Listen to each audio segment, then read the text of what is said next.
Hello and welcome everyone to Cafe. I'm Crystal Candy. And I'm Clarence Reynolds. It is great to be back with you to share all of the fun and exciting events happening this week. There's a brand new exhibit at the Orlando Science Center called Life, and it's a huge undertaking. It's almost like a mini zoo and aquarium, and we got a behind the scenes look. Check it out.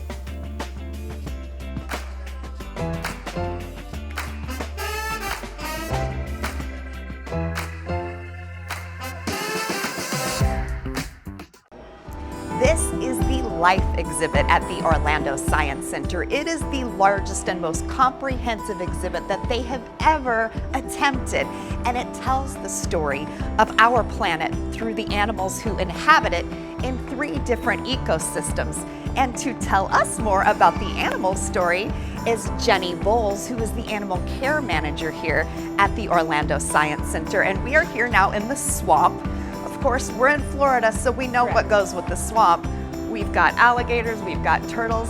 Tell us what people can expect here in the swamp.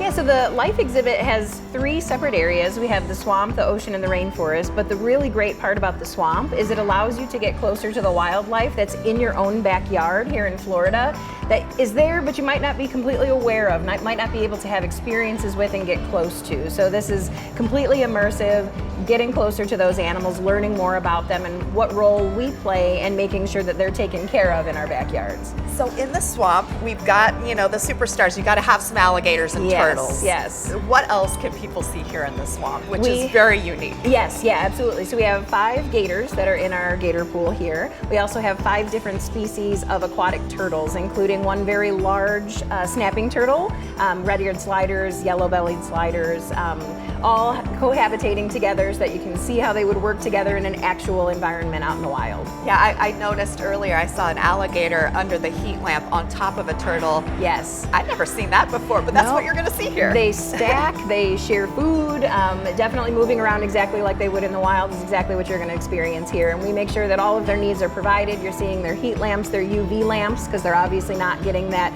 direct sunlight in here like they would outside. Yeah. So everything's provided and you get to see how they would normally behave. You've done a great job. And then the squirrels, we experience squirrels in different ways here in Florida. Correct. But you have something very unique and special with that exhibit. We do. So we have 2 squirrels that are over here. The squirrels are actually the only animal here that are not native to Florida. They are native to islands that are off the coast of China. They are called Prevost squirrels. But we have an entire system that runs above your head, so those squirrels can be running around. You can see how quick they are. You can see the way that they move. You can watch out for other things that they do. But it's a really interactive exhibit. It's a lot of fun to see how they move through things. And then around the corner from the squirrels, we also have the very mysterious owls. Burrowing owls, yep, another animal that you can find in your backyard, but they're one of the most fascinating animals to me because you can find them in super cold temperatures. They can thrive in really hot temperatures. So they do perfectly all over Florida, but they actually do burrow into the ground and they live here in like the grassy land areas of Florida. Yes, we have 2 of them over there. That's fascinating. Yeah. And you normally can't get up close like that with owls. So that's you really cannot, cool. No. So those are animals that are really reclusive. They keep to themselves. So to be able to see them and then get that close to them and how they work, it's pretty fascinating. Awesome. Yeah. So why don't we go get up close with some more creatures in the ocean? So we're going to go to the ocean now. We are now here in the ocean, and I love the fact, Jenny, that when you walk into this exhibit, you start to become transported with the music and the lights, and then you're here in front of this gigantic tank. It's very immersive. You literally walk downwards on a ramp, and then you end up in front of our large shark tank here with all of these beautiful fish that you can find in the oceans around the Florida area. You go around the corner and we have a coral tank that's at a level for kids so they can see it. You can get down on the level with your children. We also have a touch tank with all of our aquatic inverts that people can actually get in there and be completely involved in getting to know how they feel and how they move when you're interacting with them. So I saw one of the sharks in here. Yes. you're actually going to be able to have people like in the zoo. You can actually get inside of here and like Yep. teach and talk to students about it. Correct. Yeah, our intention is that when we have to do all of our husbandry for the tank, we will be snorkeling inside the tank. Our team will be trained to do that. We'll do shark feeds from the upper platform up here so that we can do programming and talk to people about the sharks and about our reefs and our oceans that are around the state of Florida. So we'll have a lot of keeper interactions when we're in here. I also love that you are learning about the ocean when Yes. you're in here, and you're learning not just the names of some of these fish and the species, you're learning about the importance of the coral reefs. You're learning about some ways that you, as just a human in this world, can get along with the sea creatures. Yeah, we really have very thoughtful signage that's all over the exhibit that people can read and learn about. This is another beautiful environment that we're lucky enough here in Florida to exhibit. We're surrounded by the oceans, so it's another thing that we learn about how we impact it, how we benefit from it, and how those things combine together, how we work together to make that all, coexist. So The touch tank has to be one of your more popular For sure. exhibits, and people can really get up close. I see a lobster in there, Yep. a sea cucumber, correct, crabs. yep, starfish, yeah, a bunch of different types of inverts. The reality is there is studies that have been done on the fact that somebody can go to a zoo and they can see these beautiful exotic animals, but if they're far away from them, they get it, they think it's wonderful, but the second they're able to touch something, the second they can interact with it, it takes that appreciation, that connection to a completely different level, and we're able to provide that here in our ocean, so it's really wonderful. That's what's so beautiful about the Life exhibit, is being able to get up close and Absolutely. experience it. All right, so I love the ocean so much. It's such a calming Zen place, but we still have one final place, the rainforest. Correct. So let's head over to Sounds the good. rainforest.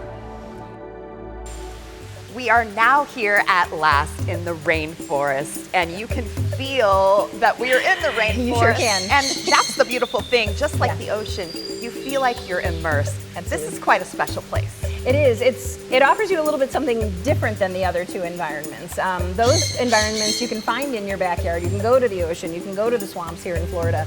The rainforest is something that if you can't find a place like here at the Orlando Science Center, you'd never be able to experience these animals. You get the hot, humid temperatures here in Florida, but not this lush environment and the animals that are in it. It is the immersive rainforest experience. Obviously, we know we've got some company behind do. us as one of the animals in the exhibit. So tell me a little bit about, let's talk about the birds first, because Sure. you've got birds flying overhead. We do. So we have a perch over here where we have our sun conures. This is a mated pair, Rio and Tika. We also have free-flighted birds in the exhibit, 15 of them that are roaming the exhibit, flying around, going in and out for their food sources. We have a two-toed sloth in the exhibit, red-footed tortoises. Behind us we have a waterfall with our cichlids. So a whole bunch of different species that you can come in and they are moving around you completely, no barriers between you and them. That is what's really cool, is when you walk in here, first of all, the fact that it is so high and you can hear the birds, Yep. you can hear the sounds of the waterfall, you feel Yeah. the humidity. You guys have done a great job Thank you. of making people feel as though they are in the rainforest. For sure, yeah, it's a wonderful thing to experience and to see all the animals, and again, our interactions with them, and to be able to sit in here and feel like you're a part of this wonderful environment. It's something you won't get to experience in many other places. So the sloth, I know, is one of the stars of the exhibit. They're a very and popular animal, yes, yeah. And for us in general, everybody has a love for Miss Izzy. She does, for the most part, what sloths do. They are nocturnal animals, so she sleeps during the day, gets a little active at times if she's looking for some food or a new place that she wants to sleep in the exhibit. But for the most part, sleeping in her hammock is what she does, and then she's active at night. This is really the showstopper here, isn't it? And you've really taken on quite a lot of challenges in interacting and being able to get all these species in one place. It's not an easy task. It is not. Every single exhibit that you find here at the Science Center is a mixed species exhibit, which means that you have to take it into account as an individual species, what are the needs of that animal, but how do those needs affect the next animal, and is that going to negatively impact them? And if it is, you have to make adjustments to figure out how they can coexist and all of them have those needs met in a positive way. It's a lot of moving pieces that are hard sometimes to figure out. I'm glad you guys have figured it out, but it's also so satisfying to see the people walk in here and really feel transported. Absolutely. And when you see the people come in and how excited excited they are to be here, how happy they are. You see the little kids getting excited to see animals that they've maybe only seen in pictures. It's something that we've been working for a really long time, and to see it all come together, it's incredibly rewarding. We're very, very proud of it. Well, you heard it. If you can't experience the rainforest in person off in another continent, you can experience it here at the Orlando Science Center as part of the Life exhibit. Jennifer Voles, thank you so much for joining us, the Animal Care Manager here at the Orlando Science Center. So to check out more information about the Life exhibit or the Orlando Science Center in general, you can check out their website at osc.org.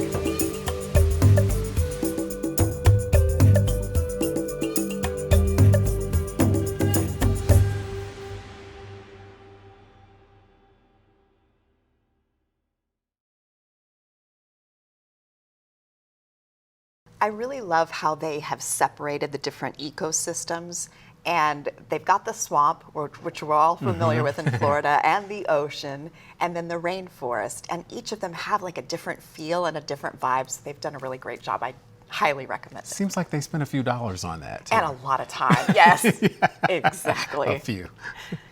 Following the Pulse tragedy in 2016, our community came together to show the world that we were Orlando United. Almost 8 years later, our community continues to come together to honor and remember the 49 individuals taken. On June 12th, you can take part in a day of remembrance with 2 events. At 4 p.m., the 49 Bells ceremony takes place at First United Methodist Church in downtown Orlando. Then at 7 p.m., the remembrance ceremony at Dr. Phillips Center for the Performing Arts will allow our community to come together to honor and remember all of those impacted by the Pulse tragedy. Go to pulseorlando.org for more details. In commemoration of Juneteenth, the Hannibal Square Heritage Center, Winter Park Library, and Winter Park Parks and Recreation Department will host the 9th annual Juneteenth celebration, Remembering, Knowing, and Shifting the Narrative. It took nearly 2.5 years after the Emancipation Proclamation for news that the Civil War had ended and that enslaved people were free to reach the state of Texas. The celebration takes place on June 15th at the Hannibal Square Heritage Center from 10 a.m. till 2 p.m. Go to hannibalsquareheritagecenter.org for more information. Snap Orlando presents Timeless, a new exhibition featuring 2 of today's most prominent music photographers. Brian B. Cross is originally from Ireland and has photographed album covers for artists like Damian Marley, RZA, and Mos Def. LA artist Eric Coleman is an innovator with a unique style. He has photographed Eminem, Mary J. Blige, and Fergie, just to name a few. The exhibition runs until June 15th at Snap Downtown. Go to snaporlando.com for more details. Celebrate the Maker Movement at the Orlando Science Center on June 15th and 16th. Make Fest is an opportunity to learn a new skill and meet some of the expert craftspeople who are literally making a difference in our community. This event is included with Science Center general admission and is free to annual members. The fun happens from 10 a.m. until 5 p.m. each day. Go to osc.org for more information.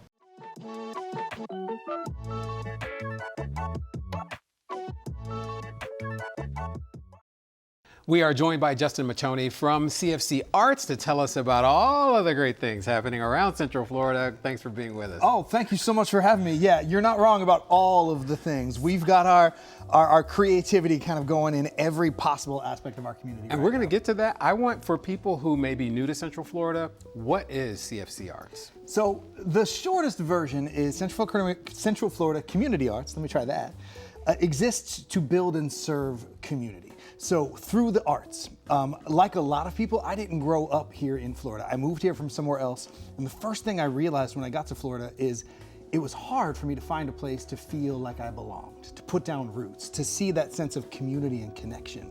So we use singing and dance and theater and playing instruments to give people a place to come every week, a place to belong, a place to connect with those around them. We serve students as young as pre-K all the way through seniors in the early stages of Alzheimer's with programming that allows them to connect to one another and really feel like Central Florida is their home. And we also happen to put on incredible concerts and great shows and do summer camps and other programming, but the real goal is to make people feel like this is somewhere they could call home. It's working. That's good to my know. personal opinion. So we see the CFC Arts logo on all kinds of things. So give us an idea of what kinds of was there an event that recently happened that was a CFC Arts sponsored event? Sure, so we partner with a lot of organizations across town. The most recent big event that we did was a huge choir concert. So our organization started with a community choir, a bunch of people who wanted to get together and sing. It is now a 315-member community choir, the largest choir in the country. Right here, we do 2 or 3 major concerts a year, reaching thousands of patrons. We expanded from there. We have the largest orchestra in the country, the largest symphony orchestra in the country, about 215 musicians. They've got some concerts coming up, so you may have seen them out in the community. We have an incredible jazz band, big band that goes out and plays in the community. And then a big chunk of our work that's really visible in other aspects of our community is through what we call our School of Arts and Health. So we have a theater troupe for young adults with Down syndrome and autism and other exceptionalities. We're doing work with local healthcare systems. We have 2 full-time board-certified music therapists on staff that are doing therapy in the community. So you see us popping up in a lot of different places, and if it's about bringing people together or using the arts to make life a little bit better, we're probably a part of it somewhere. This is very interesting because, when people hear that whine, there's nothing to do in Orlando, there's plenty to do here. Yes. So if somebody is looking for their thing, they like instrumental music, for instance, they want to hear an orchestra. So how do they find out what's happening with CFC Arts? I mean, there's lots of great calendars that exist out there. The easiest way is cfcarts.com. Check out our website. cfcarts.com/events has the full listing of things that we're producing. There's also ways to get involved, to volunteer, to become a member. Everyone that is in our programs is just a volunteer member of our community. They could be your neighbor, they could be your doctor. They're brilliantly talented, but they're just volunteering. And our rehearsals are open to everyone year-round. We do not audition. We do not turn you away for financial reasons or otherwise. If you say, it's been 40 years since I've picked up my saxophone, but I feel like I should do that again sometime, check us out, cfcarts.com, find a rehearsal, come sit in. It's that accessible. Absolutely. So you can actually, if you have a talent that's been, sitting around that you haven't used in a while, you can actually get involved in some of these things. Absolutely. So not only can you buy a ticket to come see a show, but you can sign up to come be a part of our ensemble. And we do everything we can to remove the barriers, be it cost or accessibility. We want you to be able to be involved. We have a lot of people, people with degrees in music, people who have studied it, people who have taught it. We have a lot of, teachers from the local school districts that are involved. And then we have a lot of folks who loved music when they were in school. And then they got out of school and they started a career and they had a family and life got busy and they put aside the things that made them feel whole. And then the kids are out of the house or they retire and they look around and go, well, now what do I do with my time? Get that instrument back out again, even if it has been decades. Most of our orchestra members took years, if not decades off, and we're their opportunity to just get back to feeling like themselves again. I sound like a broken record, but this is one of the reasons why this is a great place to live. In a nutshell, that's what we're going for. I know for me, as somebody who moved here and was looking for those reasons, I'm happy to be a part of creating that for other people who are trying to call this home. And that's really the goal. The goal is that everybody can look around and go, I belong here. Here in Central Florida, I fit here. There's a place for me to contribute here, and I want to call this home. And that's the goal. Justin, thank you so much. You learn something, you're excited about stuff, and of course, when you see the CFC Arts logo, you know what you can do, not just be a participant, not just be a viewer of the great arts, but a participant as well. Absolutely. We hope to see you both places. Come sit in the audience, watch a show, come join us on stage. cfcarts.com has all the details. Excellent. Thank you so much. Thank you. The American Harp Society presents a jazz concert with 2 harpists on June 16th at 7 p.m. Charles Overton is a Boston-based harpist who enjoys a career in classical music that includes frequent performances with the Boston Symphony. As a jazz musician, he performs internationally as a band leader and in collaboration with such artists as Esperanza Spalding. Scott Marichan has performed professionally in South Florida for over 30 years as a writer, producer, and musician. The concert takes place at the Dr. Phillips High School Auditorium. You can check out the websites on your screen for more details. Join Central Florida Community Arts and the nation's largest community choir as they present Hooray for Hollywood, a review of classic music from Hollywood's greatest films and TV shows. The concert will feature selections such as Somewhere Over the Rainbow, Singin' in the Rain, and My Heart Will Go On.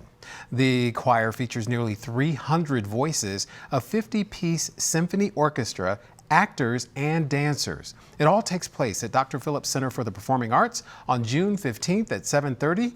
Go to drphillipscenter.org for tickets. ME Dance Inc. presents the Orlando Tap Festival, a summer masterclass weekend for tap dancers. On June 15th and 16th, dust off those dancing shoes to learn from some of the industry's greatest tap dancers. Classes will be taught at all levels, from beginner through professional. Participants can enhance their technique and artistry and, most of all, have fun. The festival takes place at the ME Theater in Orlando. Go to medanceschool.com for more details. Let's see where Carissa is in this week's Taste of the Town. She's always cooking up something delicious. Oh, yeah. Hi, Carissa.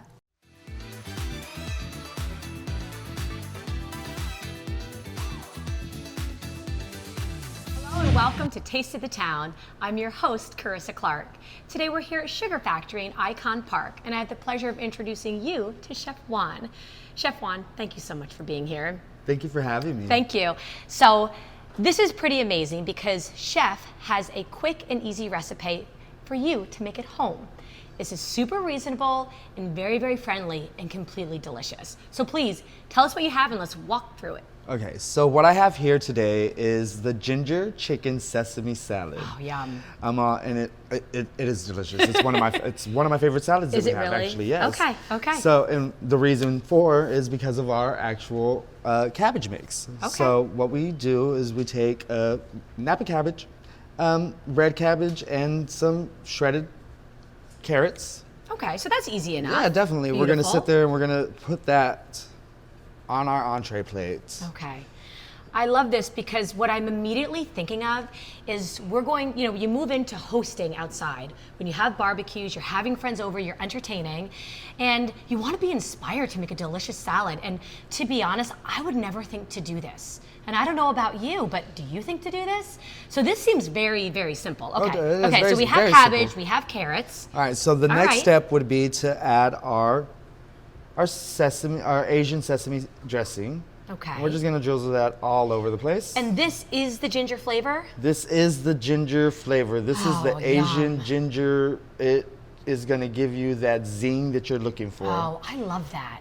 I love that. I think that's probably a really popular flavor. Oh too. yeah, definitely is. Mm-hmm. Definitely is. This is one of my favorites and something that is sold a lot here. So what we're gonna add next is our water chestnuts. Okay. Just a good 2-ounce scoop of water chestnuts. Mm-hmm. And sit there and go ahead and place those. Placements. Yes. You want to Yum. get it all the way. You want some in every single bite. Mm-hmm. So we know that we're tasting everything. And I love, love, love water chestnuts. I Do want you? it in every bite. Oh my gosh, I do. I love the texture. I can't be the only one. I mean, you right? Nah, Right, no, I'm okay. pretty sure you're not. So we're gonna add also green onions, Ooh, chopped yum. chives, Okay. however you want to call them, whatever you Okay. choose to use. Nice. But add our green onions. Good. And it's prettier. It's a different take on like the standard onion that's in every salad, it seems like. Oh yeah, definitely. It's just pretty. Yep. So we're also going to add some mandarin oranges. Okay. Like, again, another 2 ounces, something that simple, nothing too hard. Your choice, whatever you want to add to it. Like This just looks so light. Doesn't this look light and like I'm gonna eat it and I'm gonna feel really good, I'm gonna enjoy it, but I'm not gonna feel super full. Yeah, oh no, and definitely not. overwhelmed, right. All right, Tasty, so okay. to add to that, Mm-hmm. we're gonna go ahead and put our wonton Oh, fried good. wonton strips, which we do fry in-house ourselves. We do this. Wow. This is literally, this makes me so happy. So Okay. our next step would Yeah. be to add our chicken. All right. Of course, you grill your chicken. It's a 6-ounce piece of chicken. We're just gonna grill it on a flat top. Take Is it off just the flat standard top. salt and pepper? Salt, pepper, and a little bit of thyme, you know, Okay. just to give it a little Ooh. kick. Yeah. Yeah. Definitely something Okay. different. You know All what I right. mean? Time's important. Time. That's a whole other conversation. Time. What is time? Okay, keep going. Keep going. Time is Time. a construct of the mind. Yes, it is. All right. So we're gonna add our crushed peanuts. Ooh, for texture and flavor. Yes. All there we go. right. A little bit of salt and pepper. Okay, for taste. There we go. Beautiful. A little more wonton strips. Okay. And then some toasted sesame Oh seeds. my goodness. I am just so hungry. I cannot wait. I'm just gonna have a little nibble because that's what I'm here to do. This is gonna be so good. It's gonna be so nice and light.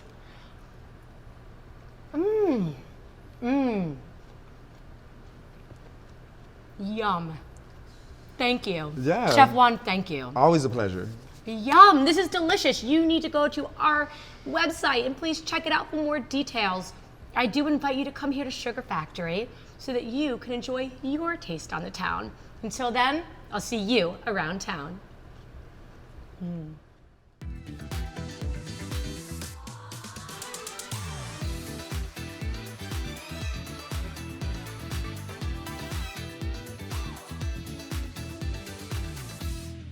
So I've never taken dance classes, but I thought if I had the shoes that the little clickety would make me look like I knew what I was doing.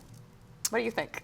It takes a little bit more than that. When I was in high school, one of the things that I did, one of my first jobs, actually, I was probably in 9th grade, I taught tap to preschoolers. I'm just about I to had say, so how many much Advil fun. did you had fun. Oh my God, it was so much fun. Preschoolers are the best, but that's a lot Shuffle step, shuffle step. They loved it. Okay, maybe that's our next segment here Hilarious. next time is Clarence teaching all of us Right. a little, what is it? Shuffle step. Got it. Yes, it was really fun. Thank you for Gotta tell sharing you. that, Clarence. Oh, well, that wraps up this week of events. If you have one you'd like to share with us for next month, send us an email at cafe@ocfl.net. I'm Crystal Candy. And I'm Clarence Reynolds. Remember to join us next week to see what is new and exciting in your community.